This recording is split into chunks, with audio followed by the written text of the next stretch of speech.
Hey guys, Brian here from Thumper Fab. Today I'm going to walk you through installing our new Thumper Fab sport bumper on your Polaris Xpedition. For the first step of our installation process, we're going to rivet our backing plate on the inside of the bumper to help display our Thumper Fab logo. You'll take your two 1/8 inch rivets, install them through the holes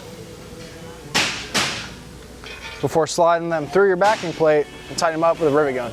For the next step in our installation, we're going to go ahead and install our light bar covers. These will come in through the back side of the bumper. They'll rest on the inside face, and you'll bolt them together using our number 8 hardware. You'll insert the panel through the back side of the bumper and inserting your fasteners before capping it off with our nylon lock nut on the inside. With our light covers installed, we're going to move on to installing the lights, as we've selected the lights with this installation.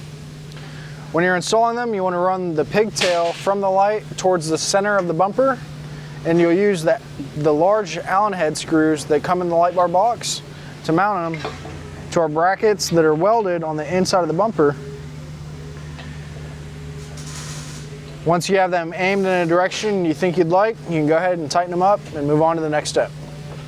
Once you have your lights installed, we're going to prep the vehicle for installation. The first thing we'll do is remove our 5 Torx head screws that run and fasten the heat shield to the lower side of the bed box. We'll use the T40 Torx, and you'll set these aside as we'll reuse them later.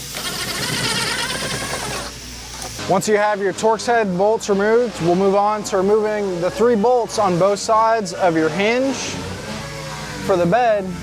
We've already loosened this side up. We'll remove here for installation of our brackets. For the next step, we're going to install our bike mount brackets. You'll have the outside edge facing the outside of the bike, and you'll reuse your 3 OEM bolts that you removed in the last step. For the next step, we're going to install our bumper body into position.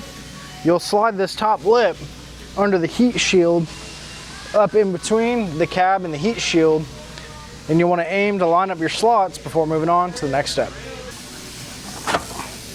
With our bumper body loosely in position, we're going to reuse our OEM Torx bolts to lightly snug up the bumper shell before we move on to tighten up our mount brackets. Once you have your bumper body loosely in position, you'll line up your slots on the heat shield with the slots in your bumper body. You'll reinstall your Torx bolts, but lightly snug them down so we can still move the bumper around for alignment of our final bracket. For the next step in our installation, we're going to install our intermediate bracket that'll tie the bumper together with the brackets that we've installed on the vehicle. You'll face this bent lip towards the inside or the center of the vehicle. You'll install it using our 8 M8 flange head bolts and lock nuts.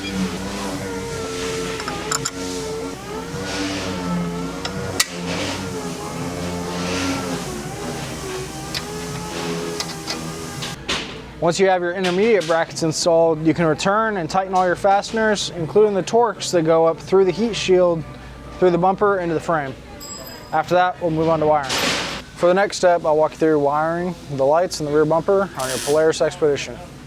First off, we'll start with the switch, which will be located in your dash. We'll have our Thumper Fab switch, along with our terminals provided in the wiring harness.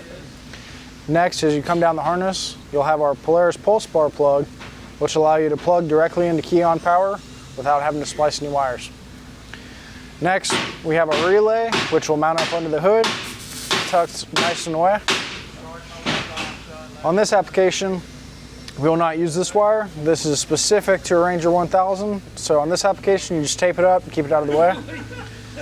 And finally, we have our light bar plugs, our Deutsch connectors, will plug directly into the light bars in the rear bumper. For a basic layout of the wiring required to hook up your rear lights on your new Thumper Fab bumper, we'll plug in the pulse bar and route the switch into the center console before running the wires for your lights under the skid plate, zip tying it out of any rotating or hot components before tying it into the connectors that are found on your light bars. We'll plug in our pulse bar connector to an open position on the pulse bar.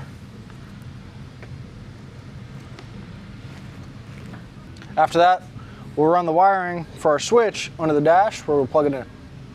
With our wiring harness ran through the firewall and up through our dash, we've selected a slot that Polaris has given us You simply pop out these blockout covers and we ran our switch wiring through it. Just as before, we'll mount the wires to our switch starting at the top on the third terminal with black. Moving down, next will be white. And our bottom terminal will have the blue wire.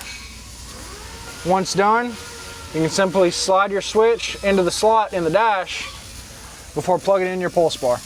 With your wires ran from the front of the vehicle, the last step, you'll plug in your pigtail harnesses from your harness to the light bars using our Deutsch connectors and zip tying them out of the way. With your wiring all connected and all your bolts tight, you're ready to hit the trails and enjoy your new Thumper Fab rear bumper.